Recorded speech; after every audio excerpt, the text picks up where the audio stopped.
I'm sure most of you are probably familiar with Twelfth Night. You know, that play you studied at length in 8th grade, or maybe watched when your high school put it on as a fall play. It's got everything you could possibly ask for in a Shakespearean comedy. Separated twins, a complicated love triangle, cross-dressing, and yellow stockings. You're practically guaranteed a laugh given all the hilarious antics within the show. Yet, Twelfth Night isn't just a comedy. It's a piece of writing with real literary merit. Twelfth Night isn't just funny, it actively explores the nuance of gender and sexual fluidity at a time when such things were taboo. I mean, come on, how many 18th century works can you think of that discuss themes like that? Fast forward a few hundred years later, and we get the 2006 film She's the Man, which is a modern adaptation of Shakespeare's Twelfth Night. It's definitely a loose adaptation, but despite negative reviews, I have to say that it's a genuinely enjoyable film, and I had a great time watching it. It's endlessly hilarious, and though it's not entirely accurate to the Shakespearean work it's based on, there are enough similarities to keep any Shakespeare fan on their toes. However, what She's the Man accomplishes in terms of hilarity, it's definitely lacking in one of the major motifs within Twelfth Night, which is the nuance of gender and sexual fluidity.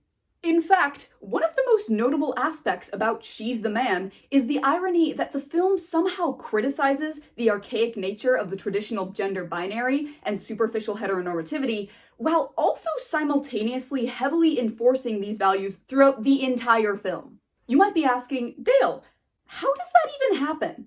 Well, sit down and grab some popcorn, because I'm about to explain. I'm going to touch on two main topics in this video. Number one, the introduction and enforcement of the gender binary within the structure of the narrative, and number two, the hypermasculinity of Sebastian and the division between Viola and Sebastian as two entirely separate entities. So, a couple of things to note, just for this video so you don't get confused. In the original Twelfth Night, Viola dresses as a man and she claims that her name is Cesario. That is not the case in She's the Man. In She's the Man, Viola actually just straight up dresses like her twin brother Sebastian. So if I'm talking about Viola as Cesario, I'm referring to Twelfth Night. If I'm talking about Viola as Sebastian, I'm referring to She's the Man. Also, as for Duke Orsino, in the original Twelfth Night, Duke Orsino, Duke is a title. So I will generally refer to him as the Duke or as Orsino. Whereas in She's the Man, his name is actually Duke Orsino. So if I just call him Duke, I'm talking about the film. Just for clarity. So let's discuss topic number one, the gender binary. So let's talk about the good first. There is an introduction of an emphasized gender binary within this film that is meant to criticize both hypermasculinity and hyperfemininity. We're introduced to this really early on in the film with, first of all, hypermasculinity with the Cornwall coach and also Viola's boyfriend, Justin. So when Viola's soccer team is cut, the women's soccer team, she goes to ask the coach if the girls can try out for the boys' team. We want to try out for the boys' team. Anything besides that? The coach says no. Coach, come on, you know that we're good enough.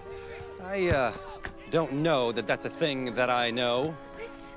He says that girls are fundamentally lesser than men and that they can't possibly compete with the boys on the team. Girls here want to try out for the team. I'm not serious. You're all excellent players, but girls aren't as fast as boys. What? Or strong, or as athletic. This is not me talking. It's a scientific fact. When she insists upon it, he asks the captain of the team, which is Justin, Viola's boyfriend, and he similarly expresses the same sentiments. I think the coach said it all. Now, this is just the first instance of kind of that toxic hypermasculinity within the film. There are a lot of other examples of it, especially when Viola starts dressing as Sebastian and goes to Illyria, the, academy, the boarding school, and she's interacting with all of her male peers as a man herself. We see a lot more of that, but this is kind of the primary example introduction to that idea.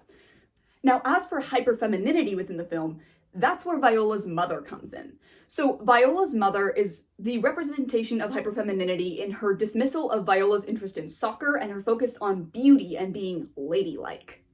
The hyperbole of these representations pokes fun at those who buy into the strict gender binary. And while I usually don't enjoy films that overly criticize femininity, there are far too many movies and films that use femininity and stereotypically girly attributes as the butt of jokes. This movie equally criticizes the ridiculousness of both hyperfemininity and hypermasculinity, so I'm kind of okay with it. The thing that perfectly emphasizes the sheer ridiculousness of this gender binary is the characterization of Viola. Viola is not particularly feminine. She's not interested in her mother's debutante balls or in acting girly or ladylike. She just doesn't care about that kind of stuff. But she's also a strong feminist, and she actively befriends and supports other women within the film, even those who are drastically different from herself. We see this with Olivia later on. So she avoids the typical 2000s pitfall of the "I'm not like other girls" stereotype. Her contrast to both the coach and her mother helped to highlight the ridiculousness of this strict gender binary. So now that we've discussed the good of this strict gender binary, let's talk about the bad. So my criticism here is actually on the very same thing I praised. While the introduction of this strict gender binary with Viola's mother and the coach and Justin allows for sort of a mocking parody, it also adds a completely unnecessary element to the story that is really unfaithful to the original play. She's the Man pushes a very 2000s sort of feminist agenda, which, number one, hinges on the idea that gender is binary, which excludes trans and non-binary identities, and number two, like I stated before, is entirely unfaithful to the original play.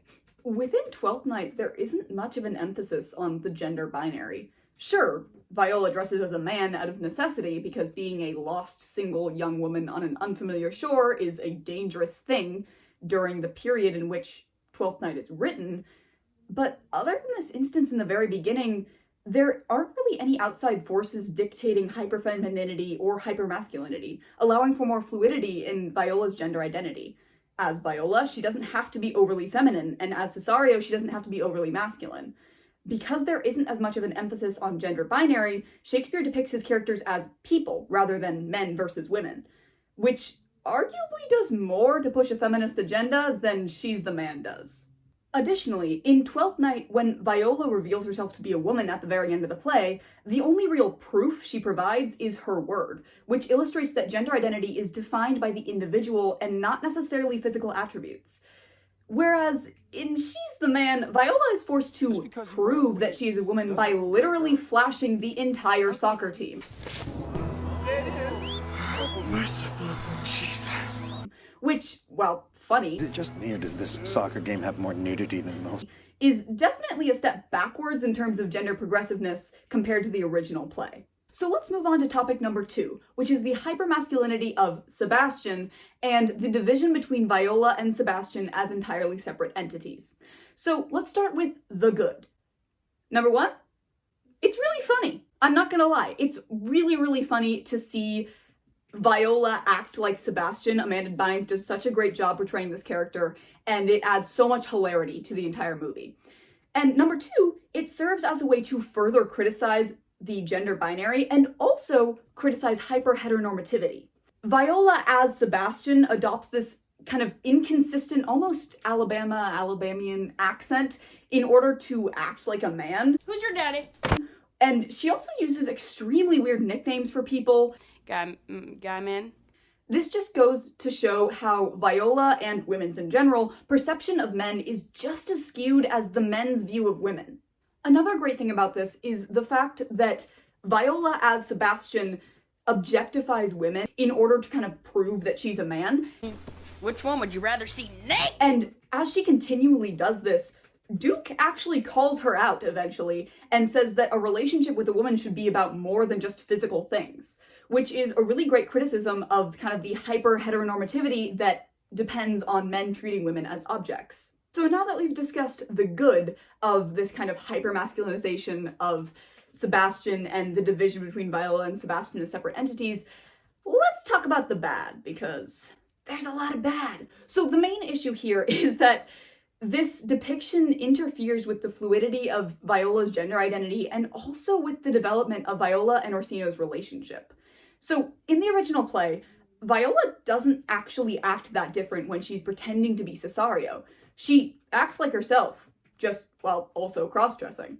By remaining true to herself and acting genuine throughout the whole story, Viola calls the importance of a binary gender identity into question. If she can be herself while being Viola and while playing Cesario, then really, how is a binary gender identity relevant to someone's character? But in She's the Man, Sebastian and Viola are entirely different characters. Their mannerisms, personalities, and beliefs are just fundamentally different. Viola isn't just cross-dressing, she's playing a role. There is no fluidity to her gender because there is no authenticity to her portrayal of Sebastian. The other issue this raises is the development of Viola and Orsino's relationship. In the original play, as previously stated, Viola is authentically herself even while pretending to be a man. This means that Viola and Orsino get to know each other throughout the play. Orsino has a genuine affection for Cesario, and whether or not that affection is romantic in nature, they form a significant emotional connection. When Orsino declares his love for Viola after she reveals herself to be a woman at the end of the play, it's not just a random proclamation, because there's an emotional context behind it. His confession of love doesn't come out of left field, because he knows Viola deeply and intimately, and her reveal doesn't so much trigger a sudden onslaught of attraction, but more leads to a realization on Orsino's part. His feelings for Viola were always there. Her reveal as a woman just allows him to recognize his true feelings for what they actually are. Now, the problem with She's the Man is that, as I stated previously, Viola really plays up the hypermasculinity of Sebastian. When she is Sebastian, she is playing a role. She is pretending to be someone else entirely, which means that she's not genuine with Duke. Especially around him, actually. She plays up the hypermasculinity of Sebastian, which prevents Duke from getting to know the real Viola.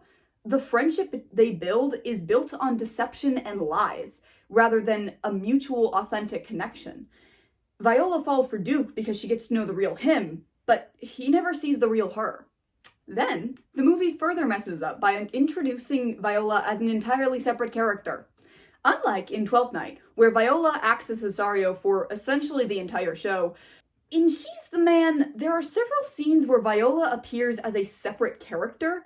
In the film, Duke meets Viola at a kissing booth, and it is after a 30-second conversation and one kiss that he starts to have feelings for her. His attraction to Viola is entirely shallow and superficial and contradicts everything in the original play. Orsino's entire arc is centered around his gradual realization that love isn't superficial. They even acknowledge this in She's the Man with Duke's confession that he thinks a relationship should be more than just physical. But by having him fall for Viola after such a brief interaction, the film negates his entire arc. Now, this is just speculation, but I'm gonna take a wild leap and guess that the reason the creators of She's the Man de-emphasized the relationship between Duke and Sebastian and introduced Viola as a separate character is probably because of the heteronormativity that was the 2000s. They couldn't possibly imply that Duke's feelings for Sebastian were anything but purely platonic, because that wouldn't be very straight of them, now would it? Yet, the depiction of Viola and Olivia's relationship is actually pretty accurate to the play. The movie completely dismisses any romantic implications in Duke's feelings for Sebastian, but doesn't shy away from the romantic nature of Sebastian and Olivia's relationship. Here's the really interesting thing about this. We as the audience know that Sebastian is actually a woman, so theoretically, a romantic interaction between Sebastian and Duke is actually more heterosexual in nature than a romantic interaction between Sebastian and Olivia. But here's the thing. Because Viola dresses like a man and acts like a man, and Olivia thinks she's a man, at a surface level, their interactions appear to be heterosexual. This indicates that the creators of She's the Man care more about surface-level heteronormativity than actual heteronormativity, which is kind of shallow, superficial, and makes very little sense, but I guess that's the 2000s for you. In conclusion, while She's the Man is certainly an enjoyable film, an accurate adaptation of Twelfth Night, it is not. It lacks the nuance in gender and sexual fluidity that the original Twelfth Night captured so well. So, would I recommend She's the Man to someone who's a fan of Twelfth Night? Probably not. Would I recommend She's the Man to someone who's looking just for a laugh? Absolutely.